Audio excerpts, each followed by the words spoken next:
Thank you. Welcome back after the break also from my side. It's my pleasure to introduce the first speaker here, Professor Sheila Ronis.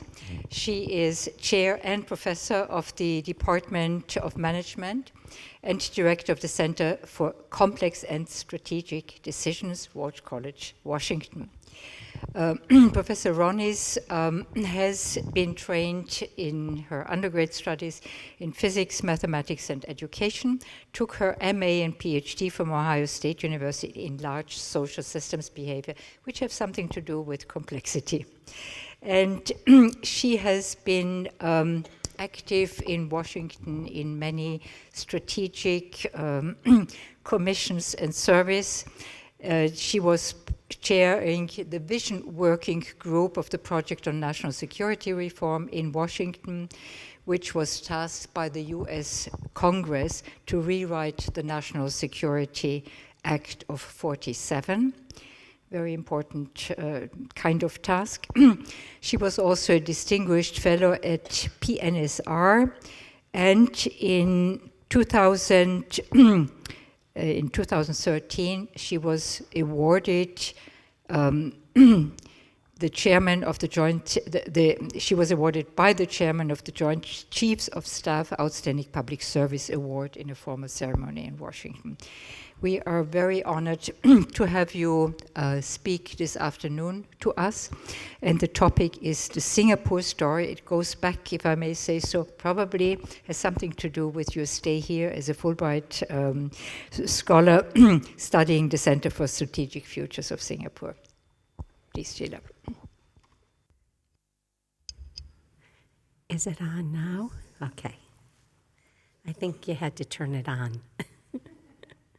Anyway, thank you again for inviting me here today to share the outcome of my foresight methodology and the systems tools that I've been working on and using really for decades to inform and improve policymakers' decisions, especially regarding complex system behavior. The one I'm going to talk about today is called Visionario development, and it uses assumption testing to explore a complex system and its inherent interrelationships and interdependencies to better understand how events may occur before they unfold, so that if the story unfolds in ways that are catastrophic or positive, policymakers may think about ways to intervene to change the situation or improve a process. Because complex systems cannot be controlled in the real world, only influenced, and only influenced if understood very well. The idea is to create a story that examines the assumptions to be tested and then look at the human behavior in that story to see what can be learned. When a time frame is added, the story enables the system to become more anticipatory. Today's visionario that I'm going to read for you is called The Singapore Story. The year is 2035. Patrick Chan is a colonel in the Singapore Army. Sitting in a training session, Patrick realized he was hungry since he missed breakfast. Thinking about when lunch might begin, his Israeli instructor seemed to say something about Singapore. His colleague from the Changi Naval Base leaned over and in a whisper said, "Did you hear what Gotti just said?" "No, what?" said Patrick.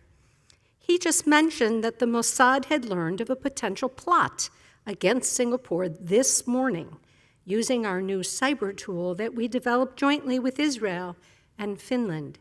You know the one that came out of Project 713.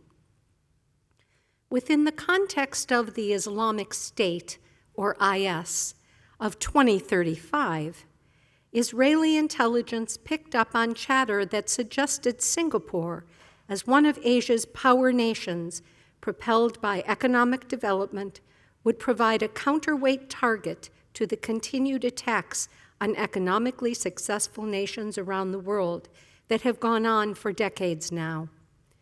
Singapore is considered a target of opportunity because of the proximity of the Abu Sayyaf group, with its operations in the Philippines and Malaysia, and the Jemaah Islamiyah organization, with its activities in Indonesia, known for its attacks from time to time on Bali resorts for more than 3 decades. IS, in conjunction with the Abu Sayyaf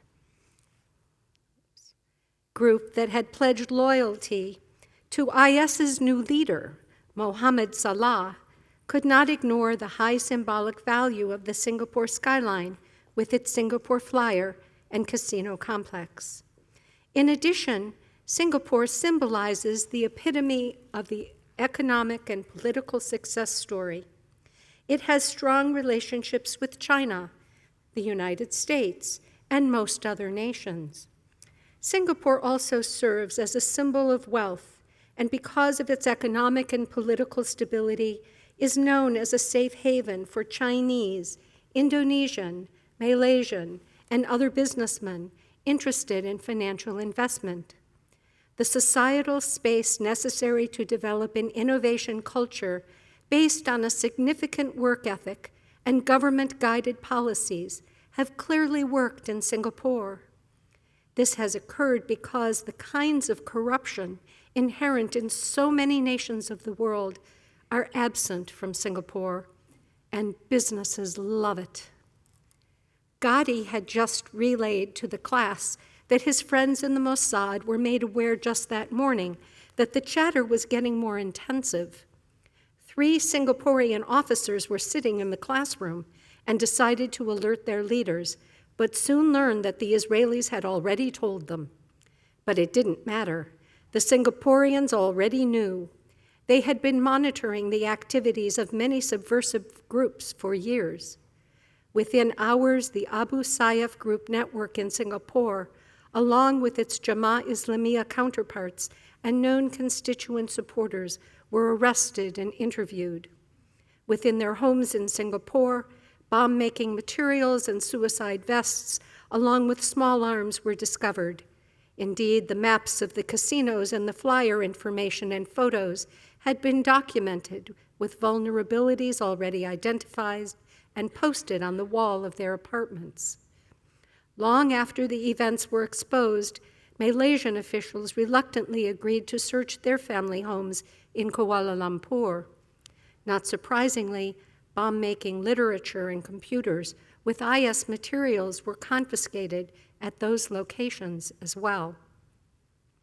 As the investigation continued, it became clear that over several months, Abu Sayyaf group activists, supported by the IS network that included Jemaah Islamiyah and their support, smuggled in weapon component parts during several visits. They were assembled prior to the attacks planned for the casinos and the flyer. The activists traveled from Malaysia to Singapore by train over the Johor-Singapore Causeway, using the train system as cover, as it provided larger numbers of people to be scrutinized by Singaporean officials once they cleared Malaysian checkpoints.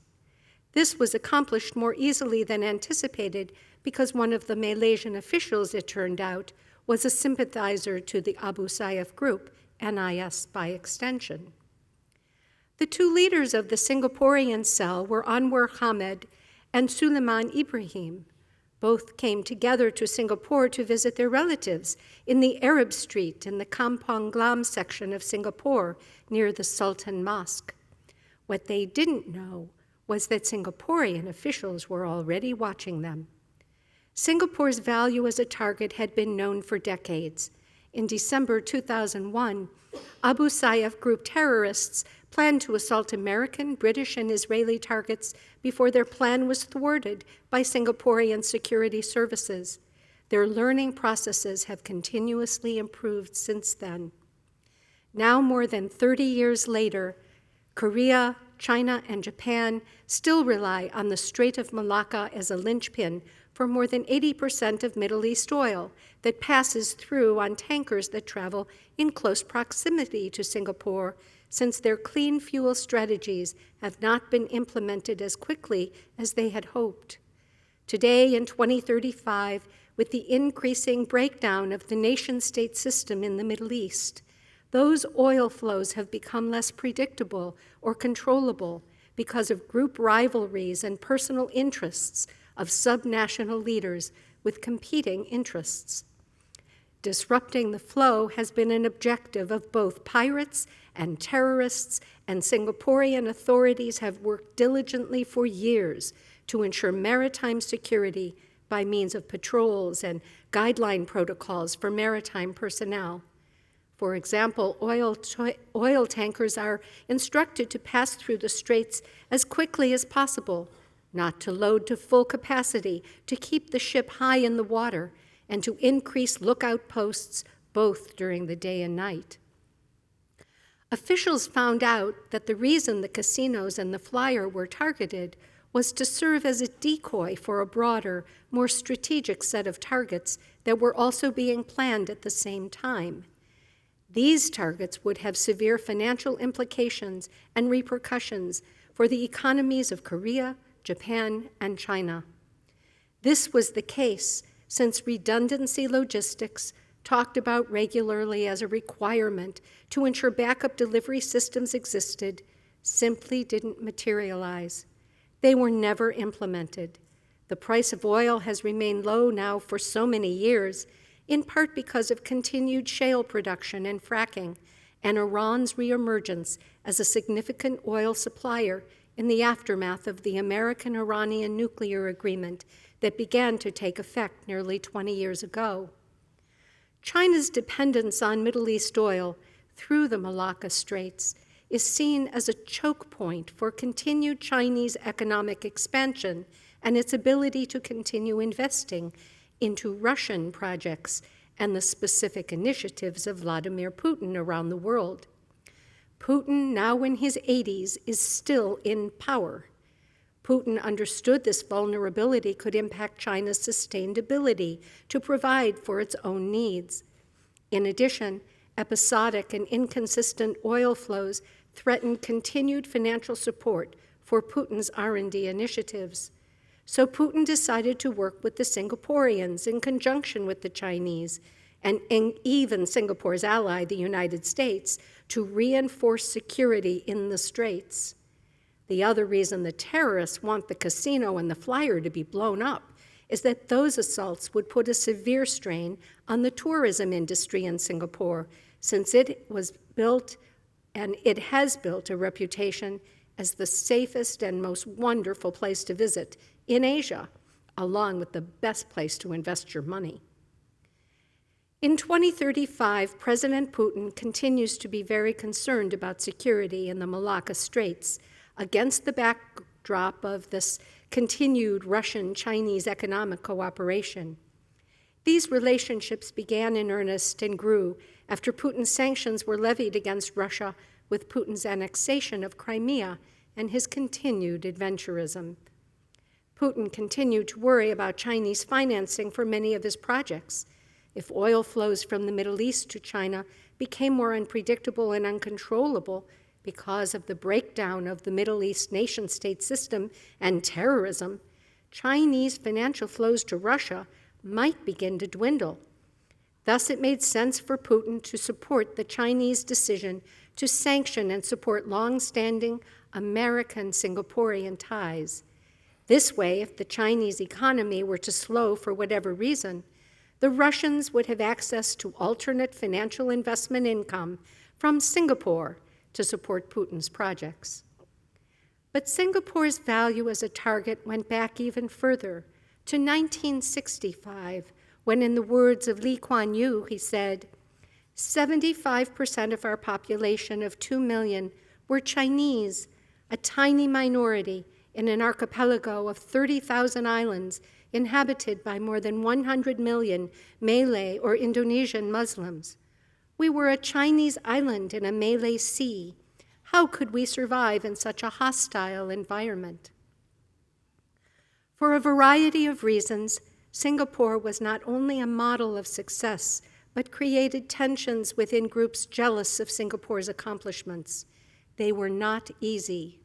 Singapore had built a multicultural, pluralistic state where individual cultures were encouraged to operate freely and government appreciated how differences contributed to the strength of their society. Tolerance was promoted and reinforced. 70 years later, Singapore's success in the global marketplace for ideas, as well as one of the preferred places to live, work, and play, has demonstrated that it as a society can serve as a model for the world. The last thing the terrorists want to see happen.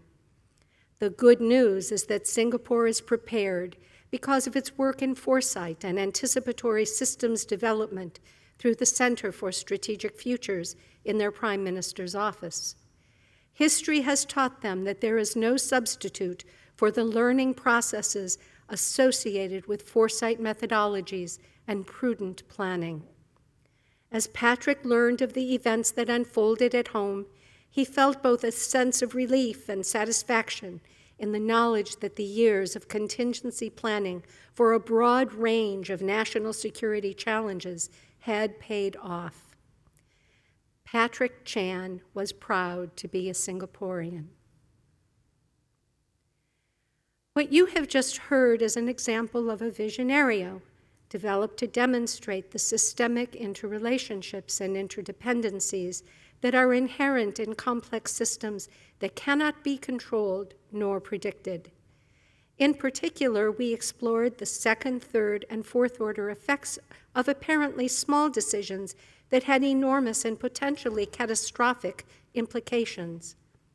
There are an infinite number of potential futures, so a vision of the future is not a forecast nor a prediction, but a planning tool to think about events that could happen in the future before they occur. And if what happens in the visionario is something we want to happen or we do not want to happen, the process of thinking through the events and the triggers in the system that lead to those events can be understood and planned for. If the story is one we want to have happen, we can develop the systems and processes to enable the future we want. The story I have read to you can certainly become a reality. It is an example of a positive visionario. Singapore regularly engages in whole-of-government, long-term planning to prepare for potentially catastrophic events and work to remove those black swans. The United States is continuing to struggle with these processes, and we have much to learn from others who do this much better than we do, like you here in Singapore. But you are not my usual audience of admirals and generals in the Pentagon, whose visionarios frequently kill millions or even billions. Continuing to improve these processes using state-of-the-art complexity science algorithms and other system science tools is what we are demonstrating with our work in our Center for Complex and Strategic Decisions and with our partners at the Systems Science Center at Argonne National Laboratory. I hope this visionario gives you some things to think about, and I look forward to the rest of the presentations and your questions. Thank you.